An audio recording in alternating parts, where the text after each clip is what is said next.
In part, I think Matthew Arnold put his hands on it when he spoke about the withdrawal of faith.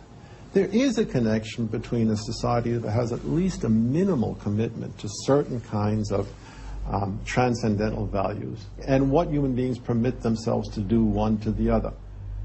That got me thinking, what other societies have used Darwinism to trump all other authorities, including religion?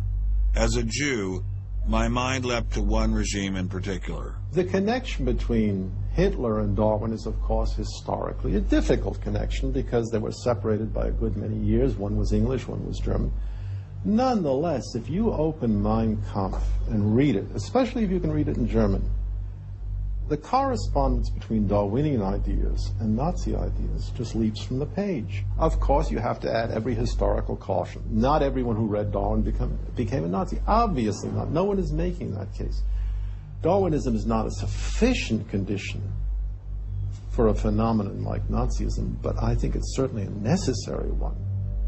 This was a connection I had to explore personally.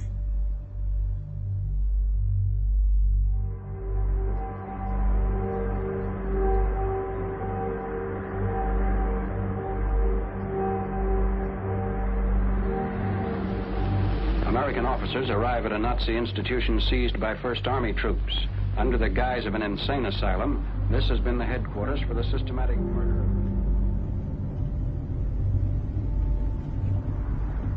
So what is this place? During the Second World War, 15,000 people were killed here. Why were they killed? They were killed because they were people with handicaps. Why kill them? What's the point of killing them? People who were not able to work, people who were not able to live by themselves, that they were useless eaters. Useless eaters. And life unworthy of living. This idea grew up in the 20s. So long before National Socialism, biologists, anthropologists, they thought that maybe mankind could, or the government could interfere into the growth of the population. I see. And they had the utopia that they would have a society without illness and without handicap. Alles Lebensschwache geht in der Natur unfehlbar zugrunde. Wir Menschen haben gegen dieses Gesetz der natürlichen Auslese in den letzten Jahrzehnten furchtbar gesündigt. Wir haben unwertes Leben nicht nur erhalten, wir haben ihm auch Vermehrung gewährt. Die Nachkommen dieser Kranken sahen so aus, die tiefer stehen als jedes Tier. So this was a Darwinian concept? Yes. And also a Malthusian concept, very much Malthusian. Malthusian? Thomas Malthus, who said that there was a shortage of resources, English philosopher, so there was a shortage. Yes, but the Nazis, they relied on Darwin. They relied on Darwin? Yes, Darwin and German scientists. Patients were led down this hallway to Nazi doctors who decided who would live and who would live and who would die. They were accompanied by 15 nurses. Nurses, yes. Nurses, male and female nurses. So nurses were helping lead them to their doom. Yes.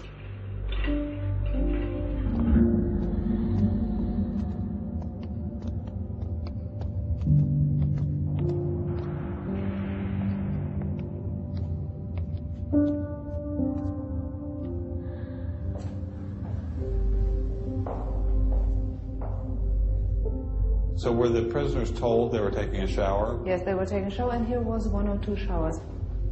So how many people were brought into this room? 60 to 70.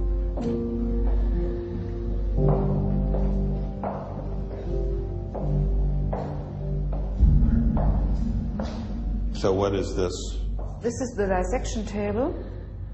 Do you ever think to yourself, the sane ones were the ones lying here having their brains removed? The insane one was Dr. Gorgas and all the other people No, did? no, I don't think that, because I think those people who killed here, they were very sane, because they had their purposes. They had purposes? Yes. I don't think they were insane.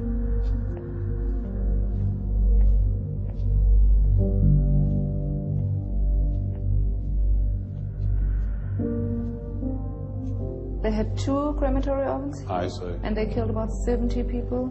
A day. So a day, so they had... That's barely enough. and they they only killed from Monday to Friday.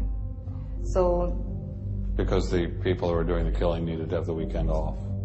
If you met Dr. Gorgas today, what would you say to him? I don't know. I don't think that it's my role to tell him something. It's difficult to describe how it felt to walk through such a haunting place, to know that these cold stone and tile walls were the last things the victims of Hadamar ever saw. I wanted to explore this connection further, so I met with the author of From Darwin to Hitler, Dr. Richard Weikart. Hitler and many of the physicians that carried out this program were very fanatical Darwinists, and particularly they wanted to apply Darwinism to society. Was wir uns unter der deutschen Jugend der Zukunft wünschen, ist etwas anderes, als was die Vergangenheit sich gewünscht hat. Wir müssen einen neuen Menschen, auf das unser Volk nicht an den typischen Degenerationserscheinungen dieser neuen Zeit runde geht. Many of these people in the 19-teens, 1920s who were putting forward some of these ideas about racism were considered the leading scientists. These were Darwinists who were taken seriously by fellow academics. It's not to say that all academics believed it. These leading academics, were there any of them who were Americans? There were plenty of Americans who were saying similar kinds of things. Not only were Americans saying such things, they were pioneers in this fledgling science known as eugenics. They thought they could help evolution along by sterilizing the so-called feeble-minded and prohibiting them from getting married. Physicians who are aware of the history of 20th century American medicine harbor some bad feelings towards Darwinists because of eugenics. And the eugenics, which was an attempt to breed human beings, it was the darkest chapter of American medicine ever. There were 50,000 people involuntarily sterilized because they were deemed unfit to breed, basically. Eugenics isn't just history. The spirit of the movement lives on today. Margaret Sanger was the head of Planned Parenthood. She was very fanatical in her promotion of eugenics. In fact, Planned Parenthood was all about birth control for the impoverished and lower classes to try to help improve the species.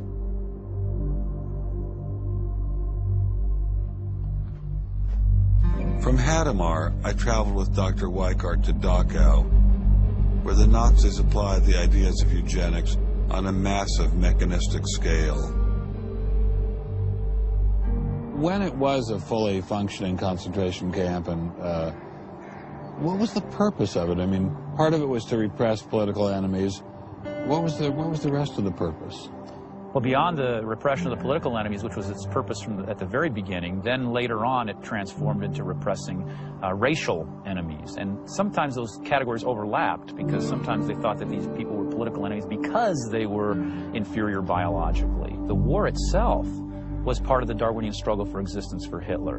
And he saw the extermination of the Jews as one of those fronts to this warfare going on as this Darwinian struggle for existence. Would you say that Hitler was insane? No, I wouldn't say he was insane. I think he had imbibed some very, very wrong ideas.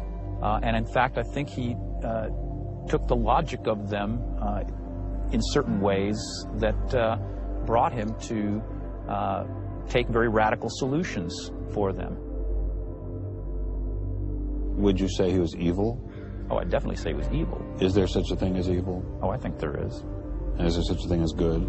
Oh, definitely. And evil can sometimes be rationalized as science. Oh, sure. And evil can sometimes be rational. When it's rationalized as science, and I think when it's rationalized in this particular way, in particular, I think Hitler thought he was doing good. He thought he was doing good. Oh, I think so. He thought he was benefiting. He thought he was benefiting humanity by driving evolution forward and creating a better humanity.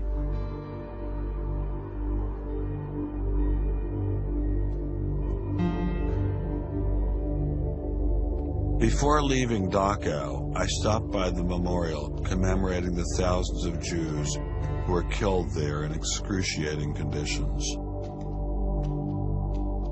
I know that Darwinism does not automatically equate to Nazism. But if Darwinism inspired and justified such horrific events in the past, could it be used to rationalize similar initiatives today? There's a good German expression, so fängt es immer ein. I mean, it always begins in the same way. Something to remember in the context of the United States discussions of euthanasia and abortion. It always begins in the same way. There seems to be an excellent argument for getting rid of useless people by killing them.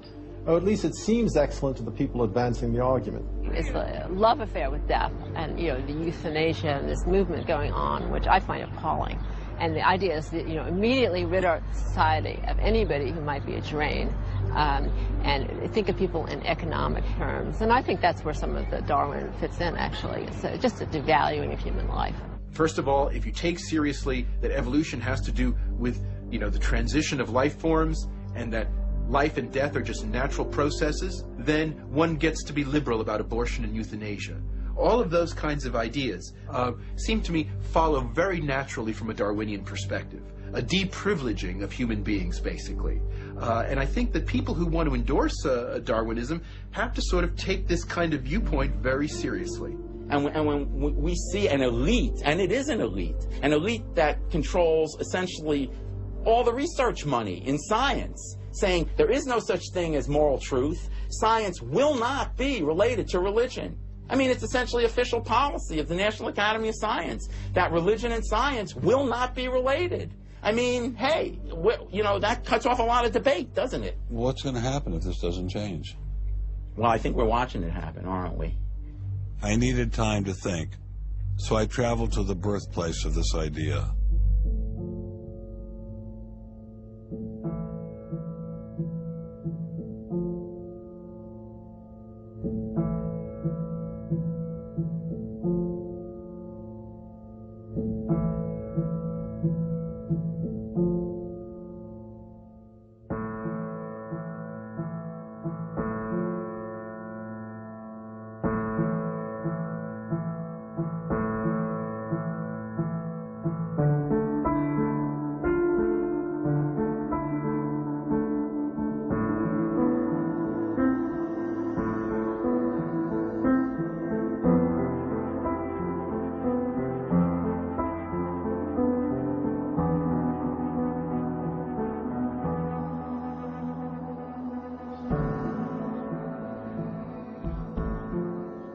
With savages, the weak in body or mind are soon eliminated.